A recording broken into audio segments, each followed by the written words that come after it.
What time is it? Talk nerdy to me. What you wanna do? Talk nerdy to me. Wanna talk about census or occupancy? Hell no. I want you to talk nerdy. Hey, yow! Haha! Today's guests include Meghna Davidson from Leisure Care, Laura Willingham from Milestone Retirement Communities, Joel Rosenberg from LCS, and now, live from New Mexico, your host, George Netscher. All right. Here we are. Good morning, everybody. I hope everybody has been having a great time. I'm sure the bingo was a blast for everybody here. I've definitely never had bingo like that before. So welcome to Talk Nerdy to Me. We're going to talk about AI. We're going to geek out. We're going to try to cut through the noise. We're going to be joined by three of my favorite people, Joel Rosenberg from LCS, Meg Davidson from Leisure Care, and Laura Willingham from Milestone. These are three of my favorite nerds, but three nerds that each bring something a little different, so I think you'll enjoy hearing each of their perspectives. I'm your host, George Netscher. I'm the CEO and founder of SafelyYou. And I was asked to do this because this company started as my PhD research, actually. So some of you may know that I was a grad student at UC Berkeley in the Berkeley AI Research Lab. And I just had this dream of trying to do something to help my mom. So, you know, every woman in my family has had Alzheimer's disease. And we knew my mom was genetically predisposed. And she now lives in a Merrill Gardens community right by me. And she actually uses our system. And so it's just dreamed of, there's got to be some way that we can use these new tools in AI to really serve, particularly kind of the most vulnerable folks, those folks with Alzheimer's and dementia. But as we come from kind of that AI background, and I think about just how much it's changed even in the last 10 years, it is hard not to be overwhelmed. I was catching up with my PhD advisor just a couple weeks ago, and I was asking him what it's like to be a grad student right now. It's like, if the whole world is feeling overwhelmed, is it a really exciting time to be a grad student? And he was like, no, it's hard. It's hard because the work that they're doing the next month is irrelevant, And so I'm sure a lot of you relate to that you might be working on a project and you think, like, is this the time to jump off? Or is it going to be irrelevant 1 month later? And it can be really hard to know that when we're in such a dynamic and rapidly changing world. It can also be hard to cut through the hype and the noise and understand that. And that's why I wanted to have two COOs on this panel who've really kind of come from that experience of how do I cut through the noise. And so I asked him as well, what do you guys, like, how do you define AI today? And he was basically like, you can't. Like, it's just a marketing buzzword at this point. It has been co-opted. And so we really can't kind of define AI. We just kind of go along, with whatever people tell us AI is, then that's what AI is, and that's fine. So we're here to try to cut through some of that noise. We are going to get nerdy. We're going to talk about purpose. We're going to talk about empowerment and the role it plays with caregivers and with backroom staff. We will not have live animals, unfortunately. So if you were expecting a monkey or a kangaroo, you won't have it here, but we'll bring the energy for sure. So if you're wondering how to navigate, you're in the right place. Before we jump in, I wanted to get a sense of kind of where the audience is at. So we're going to do a little call and response, make sure everybody's awake this morning. So I want you to shout help if you relate to this. So if you can't keep up and you don't know how to start, shout help. Okay, I got a few over here. If you're the person that's eager to dive in, but then you can get in over your head and leave your team behind, I want you to shout me. All right, I got one here. And if you're the expert and you could be up here yourself, I want you to shout nerds.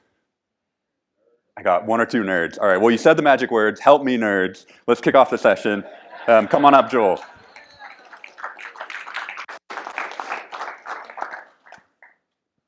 All right, thank you for joining me up here, Joel. Yeah, good to be here. So why don't we start off with, we've got an image up here. Could we go ahead and cue up the image on the screen? Does this look like Joel to everybody? All right, why don't you tell us what you see when you see this image? Wow. I see someone trying to explain a technical concept in a way that resonates with others. Yeah. I like that it's a calculator app on a laptop instead of like a physical calculator. It almost seems like maybe too much. Yeah. Overkill. Yeah. Does it feel that way sometimes? Yeah, just a little bit with AI. Yeah. I feel like this is the Rorschach blot of the modern era. Like, what do you see in this AI-generated image? So why don't you tell the audience a little bit about your background? Yeah, so Joel Rosenberg, I lead data analytics at LCS. My background is data science, analytics, and consulting. Before joining LCS, I was leading data science and analytics for Principal Financial Group's insurance division. So we were working on problems like dental fraud x-ray detection. Turns out, be careful about those dentists upcoding or upcharging you. They definitely do that. We're also doing things like automated or accelerated insurance underwriting, claims automation, so deep into kind of building models to optimize insurance, and really have worked in that space most of my career.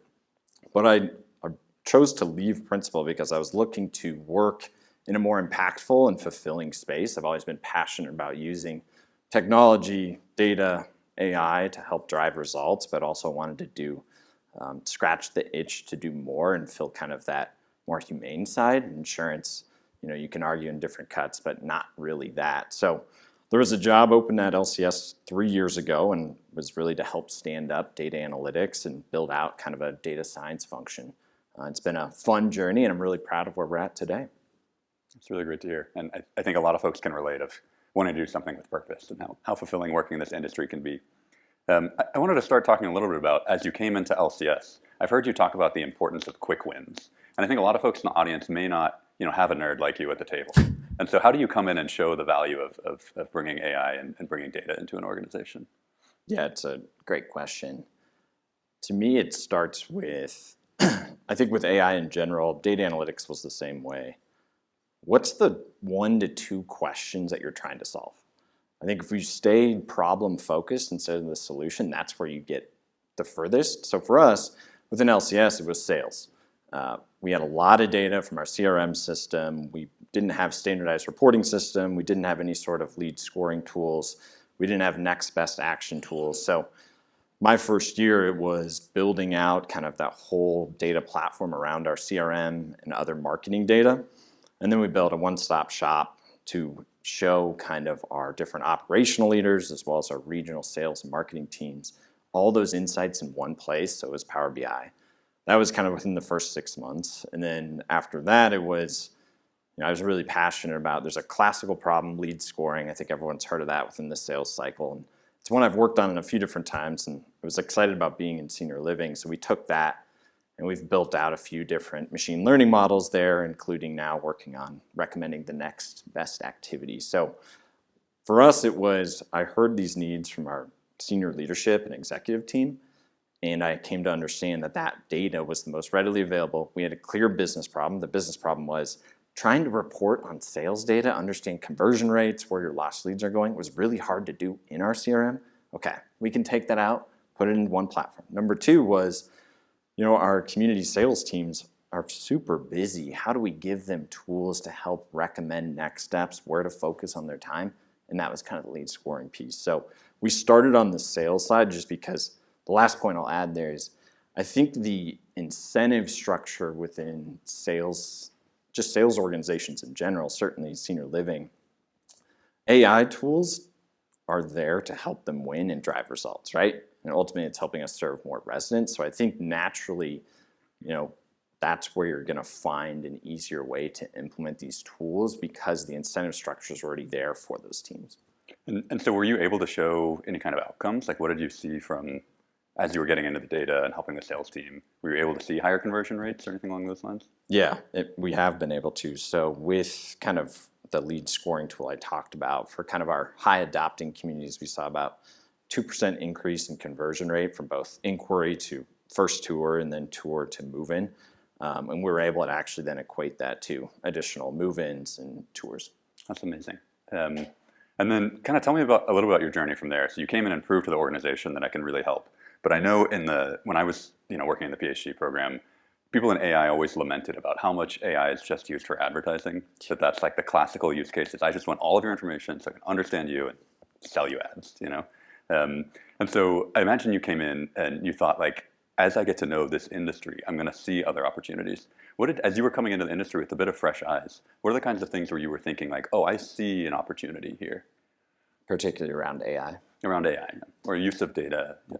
Yeah, it's a great question. I think the two problems I'll say that stood out to me. So as I learned the industry and still being 3 years in, I try to learn every day, and I'm surrounded by awesome leaders who help me get that business understanding, like a Rick Westerman, a Chris Bird, have just given me all this rich business knowledge to lean on. So within year 1, year 2, the thing that stood out was we all talk about hiring, retention, recruitment, and it just, that whole space felt like there's a better way for us to understand the recruiting cycle.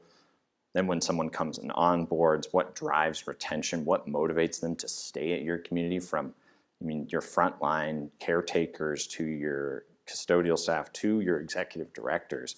So that's a space where we are now investing a lot more, let's say AI type of technology. Really what we're doing is just studying that recruiting life cycle. We're also studying turnover. So that was one space. I think the other one then is, and there's a lot of awesome providers here who are trying to solve this problem, but it's the caretaker piece, right? Our caretakers only have so much time.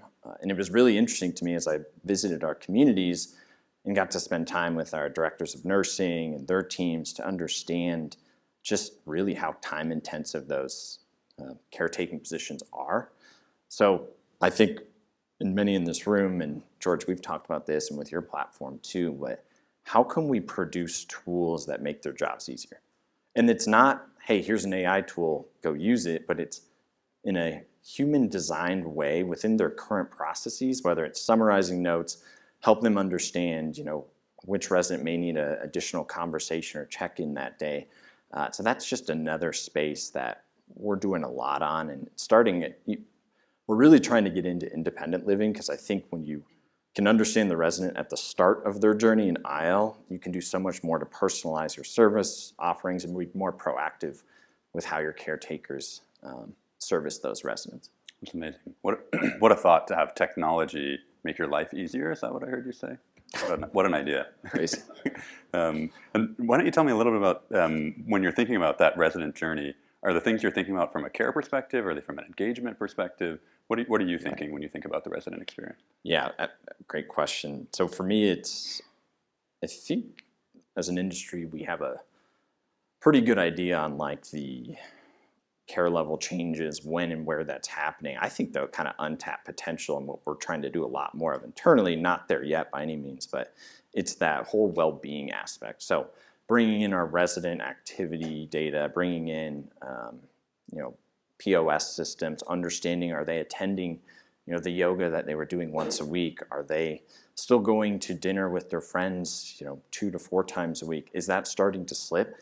I think there's a lot of signals in that like social engagement information, and when you supplement that with kind of your EHR data, I think that's where we're going to get to be able to be a lot more precise with how we can serve and be more proactive. So it's really, I would say, that resident wellness piece and kind of putting the health aspect aside for now, focusing on that and then bringing it together. So that's one to me I'm really excited about, because I just think there's so much we can learn and then be better about how we serve. It's really exciting. I do think there's a lot of opportunity there. So maybe as folks look at you, they may be thinking, how do I bring this into my organization? And I'd love for you maybe to share a little bit about the reporting structure that exists and kind of why you think that's important. Yeah, absolutely. So I report to our CMO, Rick Westerman, and then I also have a reporting relationship to Dan Leahy, our CFO. And I think that's worked really well, because being so ingrained in the business, especially not coming from the industry, it surrounded me in our department that we built up by people who came up through the business, through the industry, I should say, really understand it, and can surround that kind of more technical expertise that we bring with the business context. What that in turn does is I feel like whenever we're starting a project, whether it's helping streamline data access or building a predictive tool, we can start with just asking a lot of questions, getting deeper in that business understanding, and then we go into solutioning. And so I have a really close relationship with our CIO. We work day in, pretty much hand in hand on data access and technology choices, but being in the business, I think, has allowed our department to stay as integrated as possible and learn the industry and be most impactful. I think that's so important, because it's so easy for folks to feel like people in your role are out of touch. Yeah. Like you're working on problems, but they don't actually matter, and like, okay, this person's not that helpful. But the fact that you're reporting into the people that you are means you really understand the business, and then people can see like, oh my God, he gets it. He knows the problems we're working on and can really move the needle. Okay, last question for you. I think folks would love to be able to see a little bit through your eyes of, you see all these new technologies coming out. What makes you roll your eyes a little bit, or how do you call BS? What you're probably getting something new thrown at you every day. What do you look for? The AI fairy dust, right? That's what we all see. It's what we all hear. So for me, I really struggle with, and I think I talked about this a little bit ago, this idea that if I just bolt on AI to my existing product, it's going to solve your needs. I see that too often, and a lot of pitches come our way, or I'll get pulled into meetings where it's, hey, we have this incredible generative AI tool or machine learning model, and it's like, well, those aren't our needs. And so I really get worried about that, and I think that to me it's about, as operators, we need to be really clear with what our business problems are, and then it's the decomposition of those business problems into questions that maybe AI can solve, maybe it's something else. So I think if you, just starting with the hype, if you just say, all right, AI can solve your problems, it's like, well, what problems do I have? And then I think what you do if you end up just starting with so what I refer to it as is problem versus solution hunting. So solution hunting is, I have this great tool, I have this awesome AI tool, I need to go find problems for it to solve. And that's where I feel like it happens a lot. Versus problem hunting is, hey, I'm struggling with retention of my caretakers, or hey, I'm struggling with understanding which markets are doing the best for occupancy, right? Those are specific problems. And I think if you start with the solution side, what it leads to as operators, and I know we've made these mistakes before, is that you end up with really expensive pilots that don't necessarily lead to actionable results. And so if you're going to go then the problem side, which is where I'd encourage all of us to start from, and we really try hard, both as a team and any pilot we do, the partners you're working with should have data. If they're using AI, they should have data and be able to tell you how they're going to measure success and what that's going to look like over the course of the pilot. And if it doesn't work, it doesn't work. But I think it kind of comes back to problem versus solution hunting, and I really do cringe at the AI fairy dust. I think it's awesome and it's really powerful, but let's just stay focused on what problems we're solving. Yeah, I think that's a great point and a great segue to our next guest. Thank you, Joel. Come on up, Laura.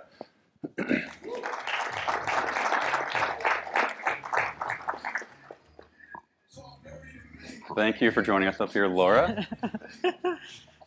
Okay, so we've got a picture of you up here. And quick check, you don't actually have 3 legs? Not usually. Not usually, okay. Depends on the day. Okay, so it might be a little AI generation. We'll get better here. Yeah. That's typical day, though. Yeah, I see that. Yeah. So when you see this image, what do you think? It's pretty representative of how we move through adopting any new system. We move pretty fast. Move pretty fast, and then I see a little of the Wile E. Coyote run off a cliff and then don't look down. Yeah. That's pretty symbolic, especially for the topic today, right? That's right, yeah. So I imagine as Joel was talking, you were thinking of some things there where, what a thought of getting into an expensive pilot and then figuring out afterwards. Completely. I think we're totally in alignment on that. I mean, he was taking words right out of my mouth, completely. Yeah. So before we get in, why don't we get a little background from you? Why don't you tell the audience a little bit about kind of where you come from and how you got to the industry? Yeah, so I work with Milestone, Chief Operating Officer, been in long-term care for a number of years in different facets, executive director, worked my way up.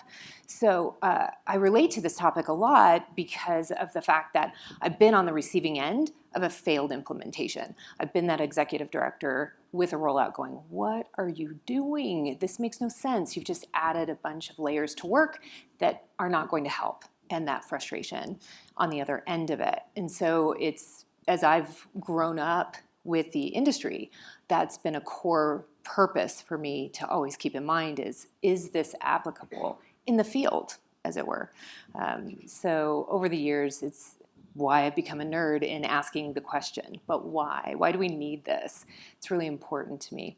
So that's why I'm sitting here as a chief operating officer. I'm the why person, but why do we do it? That's a great question. I mean, it must feel so, like you're working so hard in the community, and then to have something like that pushed on you that you're just like, why is this here? It's got to feel like such a slap in the face. It's like, I'm working so hard, I care so much about my teams, and we're making their life harder. Why are we doing this? It can be. I've heard you talk about the Jake effect a little bit. Do you want to share with the audience what the Jake effect is? Yeah, so the Jake effect. Talking like with Joel, so if you're of my age, on the older side, you might know Jake Ryan from 16 Candles.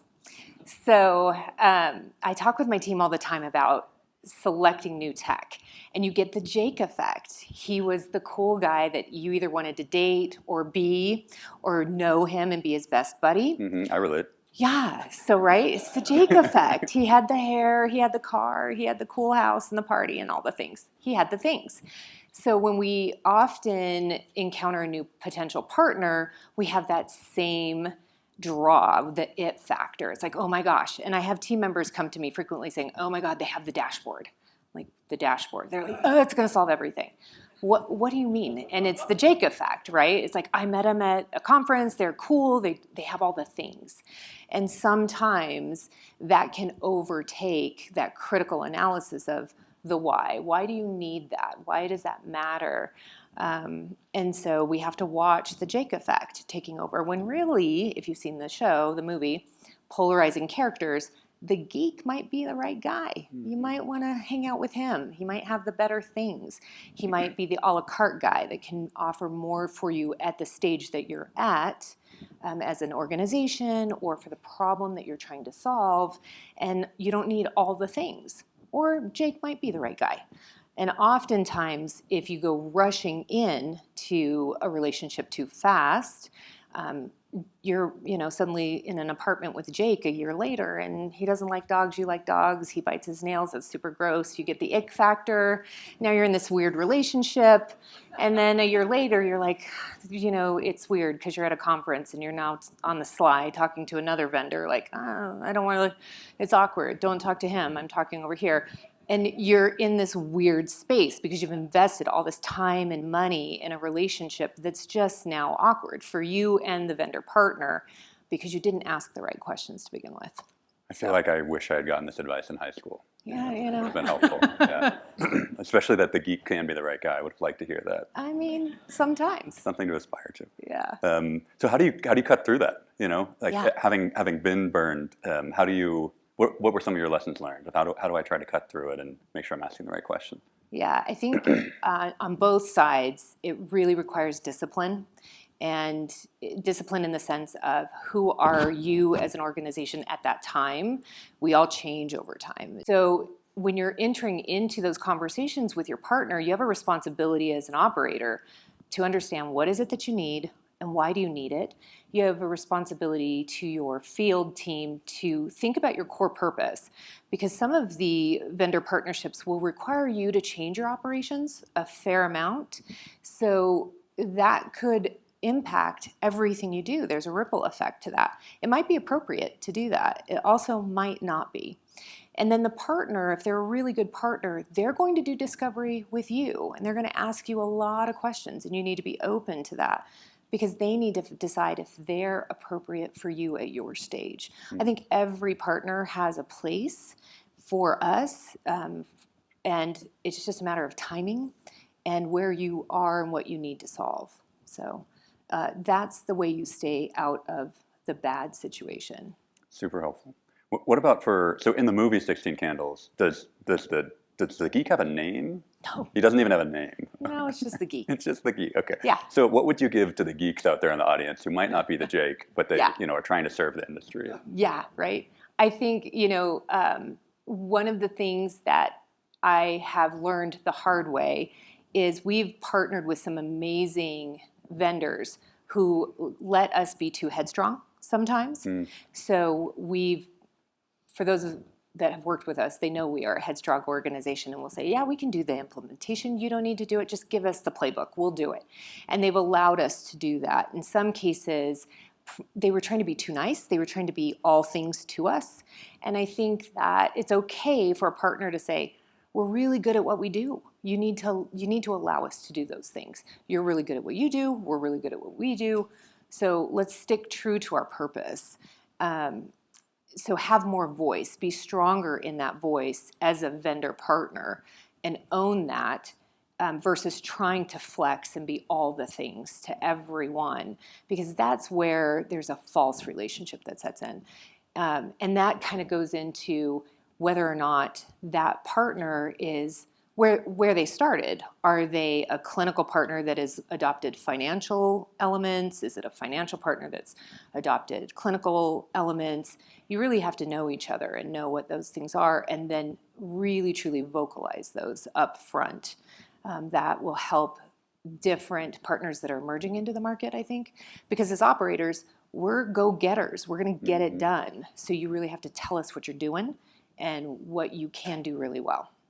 I think I appreciate you using the word partner, and I think it's like being part of being a good partner is not just doing the easy thing, right? Where it might like feel like you're being nice. It's like, this is what they want to do. We actually do the hard thing and be like, hold on, like let's just sit down for a second. If you want to go down this path, encourage you to, but let's think about, you know, what obstacles we might run into and just think it through together. But have the voice to stand up and be like, I'm not sure this is going to work quite as well as you're thinking. Yeah, we've had some great partners that we've had failed relationships with. And in hindsight, 2020, it's like, shoot, we should have been more honest with each other. So, yeah. I got the advice, again, I'm going back to dating in high school. I don't know what talking about that. The advice. It's a good analogy. Yeah, it really is. But just be yourself, right? Yeah. And it took me a little time to understand. It's like, oh, that's not going to actually help me with dating, but it's going to help me attract the right person. You know, if you're yourself, then you're going to attract the people that are attracted to you for who you are. And I feel like I think about that with a partnership as well. It's like, you know, if you're really authentic about who you are and you're confident in that, then you find the partners the right fit for you. Especially with AI and new technology, it's always changing. And so the subject matter that we're dealing with has a lot of gray to it. So it's very difficult to get our arms around it. So the only thing we can rely on is those interactions with one another. And once you enter into those contracts, AI continues to change. So the contractual relationship is going to change as well. It's like, hey, we've got this new thing that we're now doing. Do you want us to do that? It's like, so you really have to have that foundational relationship of trust that comes from knowing each other and what we're trying to achieve. So, yeah. So what about once you've started working with a partner? How do you, tell us a little bit about what that feels like when you're working with a good partner, and what are the signals to you that it's like, yes, this is a good partner. This is someone I want to work with long term. Yeah. Have you seen that? For us, the signs of a good partnership are those that are very proactive in seeking out solutions that match our problems, that know us really well, and also have that honest conversation of saying, you're getting off track. Because we get stars in our eyes all the time. It's like, you know what would be super cool? Is if you could do all the things for us and we don't have to do anything, right? It's like, I don't want to do anything. So if you could just solve all of that for $1, that would be fabulous. And then the partner has to come in and say, okay, so it's more than $1 to do all those things. It's going to be like $1 million. They have to keep it real for us. And then at the same time, educate us on the why behind that. If we can speak knowledgeably to the why, because we have stakeholders we have to answer to as well, and help us predict the operational impact, that all has a play in it. And we need to all have the same level of education continuously. Oftentimes, we sign a contract with a vendor and then we forget it. And we have to keep moving forward. And really, with AI and some of the smarter technologies, there's a lot underneath that. There's compliance issues, there's legal issues, there's privacy issues, and it's not only just for our residents, but it's also for our employees as well. So you have to keep up and continuously have those conversations. So we try very hard to have continuous meetings with our vendor partners. I love that. Last question for you. What are you excited about right now from an AI perspective? What do you think are the things you're like, ooh, that actually is pretty compelling? Oh, there's so much.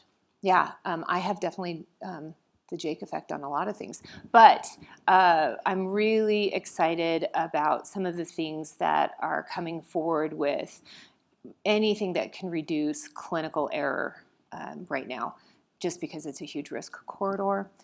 Some of it's wild and grossly expensive, but I'm very interested in it. So if we can reduce med errors, if we can manage medications a little bit better, those are very, very important to us right now. Yeah, it can do a lot of good for residents. Those are problems that I find super fun. It's like, oh, we can really clearly see that we're like making lives better in a really meaningful way. Yeah.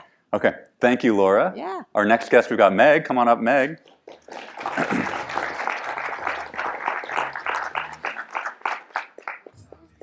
Thank you for joining us up here. Thank Welcome you. to the couch.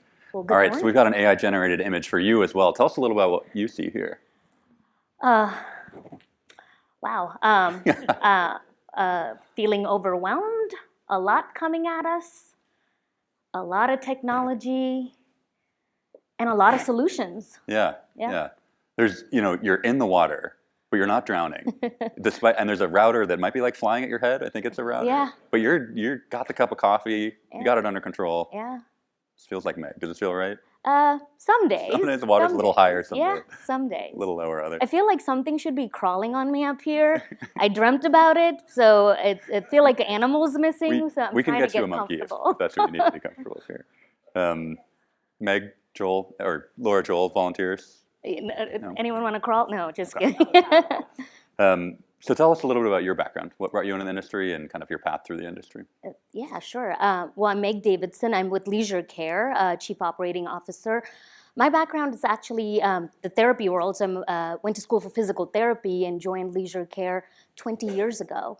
And I've been with Leisure Care and grown through the ranks for the last 20 years and have been sitting in the COO role for the last year and a half. And it's just a pleasure serving our residents and staff and really enjoy the journey.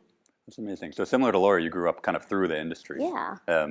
What are some of the things that in that experience do you feel like are particular strengths that you learned growing up through the industry, but then also things that you might think are blind spots for, like, ooh, maybe on the tech side, it's like, I didn't actually get training here, I'm trying to figure it out. Yeah. I think one of the kind of the biggest epiphany for me growing through the ranks was, I remember specifically going from sales to becoming what we call the general manager, executive director, is my role for our employees. The impact that we have to make in terms of the support that we provide for our employees, because at the end of the day, they're the ones that are making the impact on our customers, our residents. And so that's really kind of where my focus is and was an epiphany in that change in leadership is it all starts with the employees. So that's where our focus is as an organization. It starts with the employees. And so a lot of the problems that we look to solve and a lot of the solutions we seek are really surrounded around that. I love that. I feel like that's how I hear the best leaders in the industry say that kind of thing. It's like, if I serve my teams, they will serve the residents. Absolutely. Yeah, set them up for success. So, we want to talk a little about during your session about how do you kind of cut through the noise and how this can feel overwhelming. So maybe first kind of to a little bit of group therapy with the audience, like what makes right now, does it feel more overwhelming than in the past, or kind of how does it feel right now to be looking at the tech space? Yeah, absolutely. I mean, I think it feels overwhelming because you don't want to be left behind. You want to stay in the race. You want to know what's coming up. You want to be relevant. And so really trying to figure out how to incorporate AI while managing your internal bandwidth is a really big balance for us to figure out. So it is overwhelming, but I don't think we can sit on the sidelines. It's if we're really trying to serve our residents and our staff in the best possible way, we have to make space for it. And so while chaotic, while overwhelming, it's really critical that we make space for it. So how do you do that? I mean, I know you're taking over a bunch of new communities right now. You have the needs of your teams and everything else you're doing, and then you're trying to make space for making sure you don't get left behind by some of this. So Sure. How do you balance it? Well, a couple of years ago, actually, coming out of COVID, we created a VP of Innovation position in our organization, and it was our VP of Technology and IT that stepped into that role. He's been with us for a long time and wanted to do something new, similar to Joel. Really understood our business needs, understood who we are as an organization, and so his sole role is to really walk alongside of operations and our organization's needs and look for those problems and then bring solutions. And then my job is to go, what is the right time to really introduce that by looking at our internal bandwidth and the timing of when we introduce those things. Yeah. Turns out it takes a lot less time to come up with an idea than to actually implement and follow through. 100%. Only pick one or two. Yes.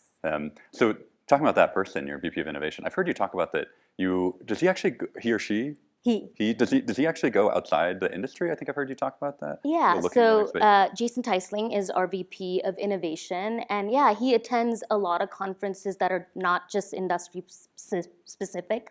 He'll go to hospitality conferences, tech conferences, just I don't think innovation lives in a silo, so I think it's really important for us to look at other industries, look for operational efficiencies and personalized experiences. Leisure Care is really focused on resident experiences. It was great to hear yesterday and today and hear the residents speak about how important that is. So it's great to know we're on the right path. And so who better to look at than the hospitality industry for personalized experiences? So yeah, we do a lot of research there. Yeah, hearing the resident talk about wanting to go see the Northern Lights, I was like, Yeah. not only would I sponsor that, like, can I come with? Yeah, like, I absolutely.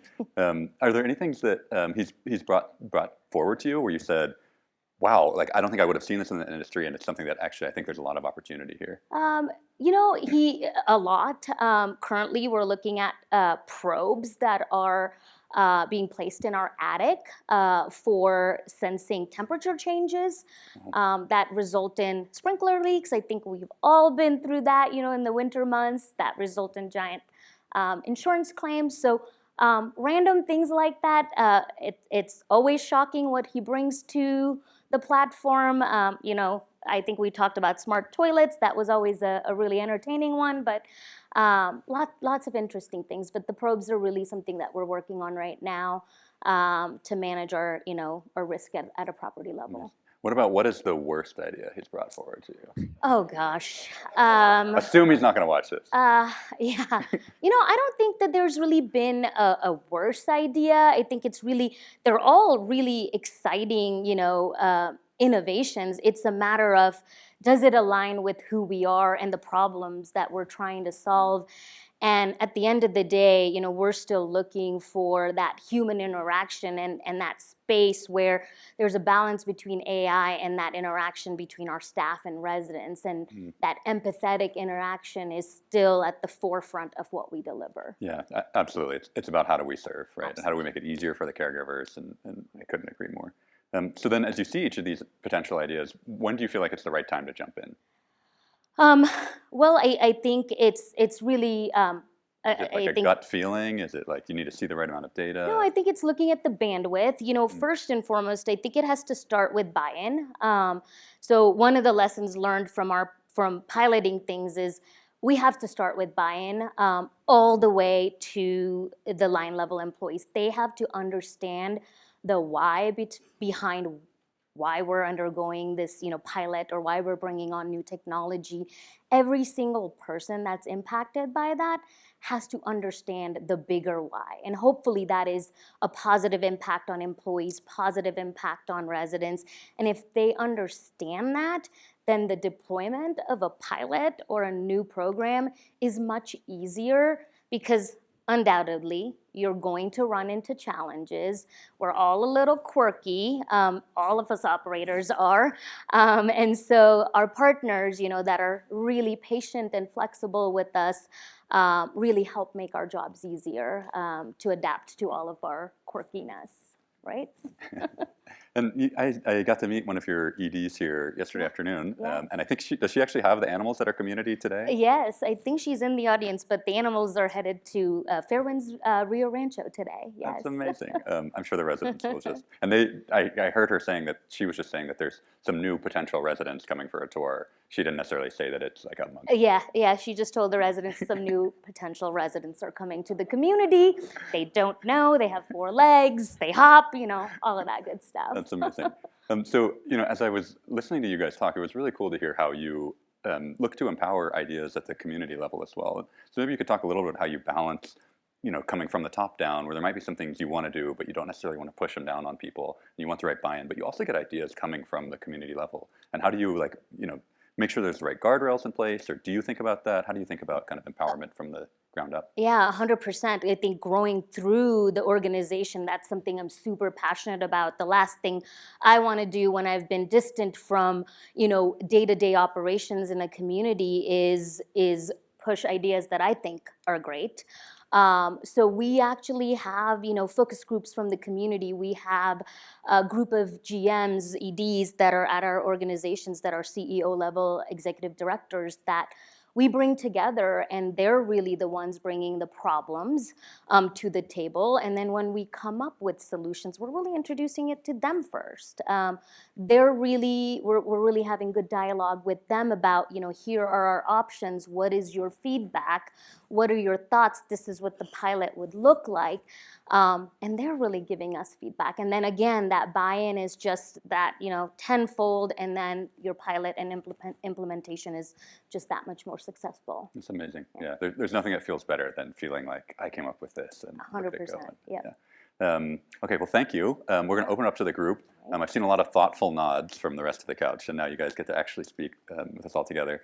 So I wanted to talk about AI and its role in empowering and not replacing, which I think is something everybody is thinking about right now.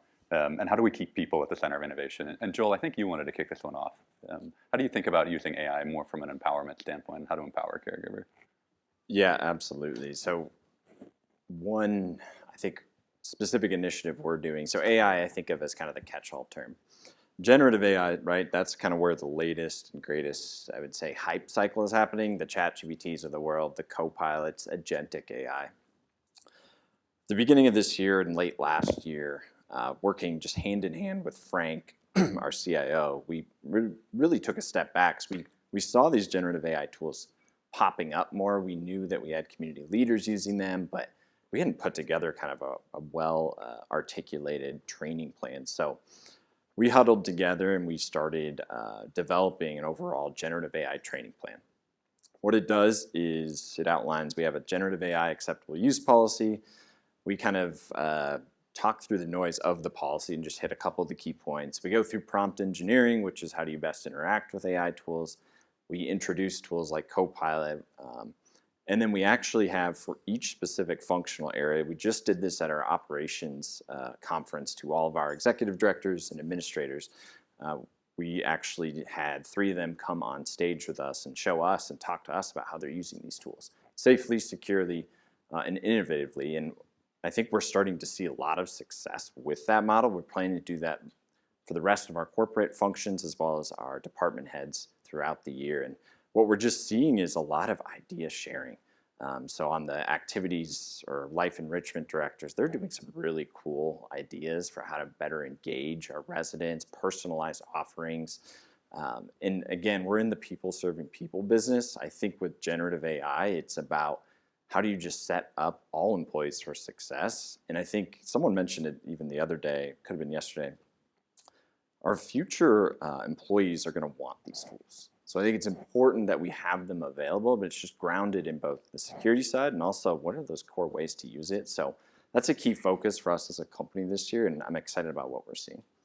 Laura, Meg, are you doing any specific AI training for your teams?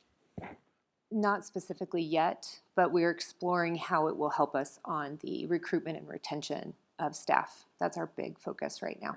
I feel like I'm just starting to hear people say, oh no, it's actually worth, let's take our whole corporate office, let's do 2 days of training so that everybody can just be a little bit more efficient. Yeah. So people know that you can create a JD, you don't need to start from scratch, you can do something that'll create that for you and just make sure everyone's kind of starting because it is a whole new platform shift of how do we work with things like that. We started using Copilot. We started it at the executive level at the home office, then with our department heads at the home office, and then this year added it to our budgets for all of our executive directors. So Jason rolls out training every month, little tidbits on Copilot and how to use it to make their lives easier so they can spend more quality time with staff and residents. I think that's a great way of doing it. So you instead of having kind of one blocked out time, you have kind of a recurring, we're sharing tidbits. Yep. That's a great way of kind of easing in. Yep. Anything particular that you've seen be shared there with how to use Copilot or? One of my favorites is is using Copilot for performance evaluations. I think it's one of the things that is so critical for staff. That feedback loop is so important, and it's one of the things I think as people get busy in the communities, they put it off and they put it off. And so if Copilot or AI can help you be timely in giving your staff that feedback and that mentorship, then you can spend that time coaching and spending time with your staff. And I have found it to be so valuable. I am so on top of my performance evaluations, and I think the team really appreciates it. Yeah, what a thought to actually be on top of your performance. Yeah. So what about, as we look at these opportunities in AI, what do you think are the opportunity costs for the industry of not moving forward with some of these things? So I know it can feel hard to jump in, and we've talked a little bit about that, but you've also talked a little bit about the fear of like, what if we don't do it? What do you think some of the opportunity costs might be? Anybody want to jump in? I think we're going to get disrupted. If we don't learn to work with it, I don't see why an organization from another industry wouldn't come in and say, here's a better way to do senior living, just with more ingrained AI tools. So I think we are at kind of this tipping point, but it's really learning to be specific and how to augment, not replace. So I think the risk is if we don't take a hard look at it, someone else will. I think with the staffing challenges that we face and will continue to face, if we don't embrace AI, I don't think we'll solve our own problems. And I think it's a key piece of the solution to the staffing crisis. We have to make our jobs more attractive. We have to simplify them. We have to reduce caregiver burnout, and all of these tools really help with that and make those jobs that are vital, the caregiving tasks that are vital, a little bit more attractive for people to engage in. Or yeah, I think as people come into the industry, there might be like an expectation that it's like, oh, my previous job, like we had these AI tools, and wait, I have to go back to doing it this way. In the same way, I think a lot of stuff is still done on pencil and paper, and I think people can come in and be like, wait, I'm doing this on pen and paper. But I do think we have an opportunity to kind of leapfrog because we maybe haven't made some of the sins of the past and all of that. So maybe for each of you, what are you most excited about from an AI perspective? I think as we know more about our services and how we provide them, we can speak more knowledgeably and proactively about our industry, as it were. I think we really struggle with our own identity, and it leads to a lot of wasted time and effort. It's very hard to explain what we do concisely. And when we listen to each other and we talk about it at a state level and at a national level, we really have difficulty with data production and statistical relevancy state to state. And I think AI has a huge role to play in helping us consolidate all of that in a meaningful way. With elder care as it's evolving, we have to be more present on that level for a lot of different issues. So I'm really looking forward to that. I mean, I think of ChatGPT as just kind of the UI of the future, much like we're used to the smartphone interface, that it's just gonna be so much easier for folks to find things. I can just ask a question and find out exactly what I'm looking for here. All right, so to wrap up, we're gonna do what we're calling the predictive hot seat.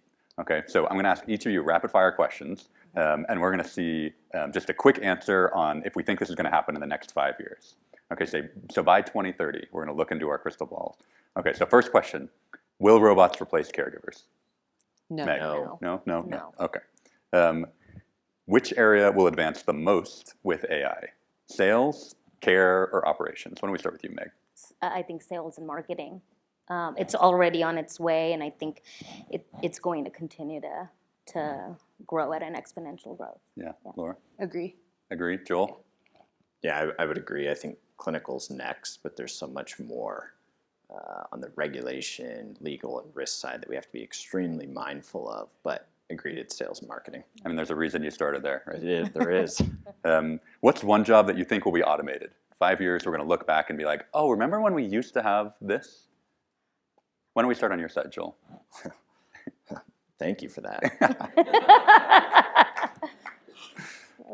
When I think about this question, and I will answer it, I think it's more the back office type of functions. So whether that's accounting and finance type of roles, even like market research or kind of broad level analysis, I do think that we are going to see some change there. I don't think any of the roles who are in the business of, again, people serving people, whether it's our caretakers, whether it's, working, in our kitchens or what have you, I don't think those roles are going anywhere. In fact, I think AI tools will just help them do what they do best more. But I think we are going to see some change when it comes to, accounting, finance, compliance, some of those pieces where it's just AI is really good at summarization, synthesis. So I think that'll be the area where we'll see the impact. Laura, you want to go? I think it's actually going to be an additional component. I think we'll actually see quality assurance impact. Something that can be checking and making sure all the data is in the right place. Yeah. What about you, Meg? I hope it's housekeeping. Nobody loves that job, but it's essential, and I really hope that's it's a hard job, and I hope that there are ways to simplify that. I mean, I feel like the Roombas have just gotten more and more advanced. Like someone who can do my laundry, that's Yeah. next. Yeah. I saw one that the Roombas these days have the computer vision to detect dog poop now. Oh. So it's like you don't get the smear all over the carpet. It's, yeah. We needed that yesterday. We did need that. Okay, next rapid fire question. In the next 5 years, are we in a better or worse place with staffing? Let's start with you, Meg. I think we'll be in a better place. I think if we continue to use the AI tools in an innovative manner, I think we'll and really embrace it and make some of these tasks that really result in caregiver burnout, and making the jobs that we do that require empathy so much harder. If we can make those easier, I think it can certainly help. Laura? I completely agree. We're going to be in a much better place. Joel? I would agree with that. I do think the risk point that I see, though, is there's a lot of data that shows the caretaker shortage. So how can we use tools like AI to, again, as both of you have well articulated, make those positions more attractive and allow them to do what they do best? But in general, I think I would agree. I'm actually shocked to hear the three of you say that, because we do see that demographics, it's just going to get harder and harder, and obviously immigration is hard, and I'm really happy to hear you say that. I definitely think one thing that we're not necessarily thinking about is how AI impacts other industries, and I think there's other industries like being an Uber driver or a truck driver where self-driving cars are happening, and I do think something that I would love to see the industry thinking a lot about is actually that retraining, where I think there's going to be a lot of workforce that actually is displaced, and not everybody's going to want to be a caregiver, but if just a few of them are, and we can increase it a little bit and set people up for success and to see that path, I think there's a ton of opportunity actually for labor coming in. What about in the next 5 years, are we going to see more human connection at the community level or less? Let's start with you again, Joel. Much more. Yeah, I think we have the huge opportunity to do so. And I think it's our intention to make that happen. It's whether or not we invest in it or not. I agree. I think we're already seeing it. Just the example of the performance evaluation is just one of, like a small example of just allowing us to spend more time with the people that truly make the impact with our residents. It's amazing. I'm really happy to hear it. Okay, this is getting a little more on the fun side. Are we going to have an AI as an ED? Okay, what comes first? An AI as an executive director, or a resident that's in love with an AI in your building? Geez. That's in Start love with with you, an Meg. AI what? Have you seen the movie Her? Oh, yeah. Yes. Oh, boy. Yes. Okay. Here we go. I hope neither. You hope neither? Yeah. No. Neither. Yeah. People Not have to at be all. inspiring. People have to be inspiring. I mean, residents have the right to fall in love with whomever they Right. want. That's I right. love that. But I would not want an AI executive director. Definitely I not. appreciate that. Joel. Yeah, agreed. I do think the resident side is much more likely to happen. I hope it's, and there's a couple I know groups here that are working on this, but that companion piece, Yeah. I mean, loneliness is a huge challenge we all know of. And I think on the companion side, there is a really cool opportunity, but let's hope it doesn't kind of go over the companion side Yeah. into love, but we'll see. I mean, my question is just, do you charge the AI rent at that point? Or? All right, last question. You've got $10 million to invest in AI for senior living. Where do you put it? I'm going to start with you again, Meg. I'm going to go to just that caregiver burnout. I think that's such a huge challenge for us right now. So that's where I think if we can simplify those roles and make them more attractive, it's one of our biggest challenges that we seek to solve. So that's where I would put it. Amazing. Laura? Can I split it? Yeah. I'd put Your money. half of it in resident engagement and half of it in staff engagement. Amazing. Yeah. Joel? Yeah, I think resident engagement to me would be number one. And then I think it's just as an industry how we look at recruiting, retention, and turnover. I think there's large opportunities there. Amazing. So we'll wrap up the session with that. Thank you all for joining up here. This was Talk Nerdy to Me. Appreciate you all. Enjoy the rest of the day.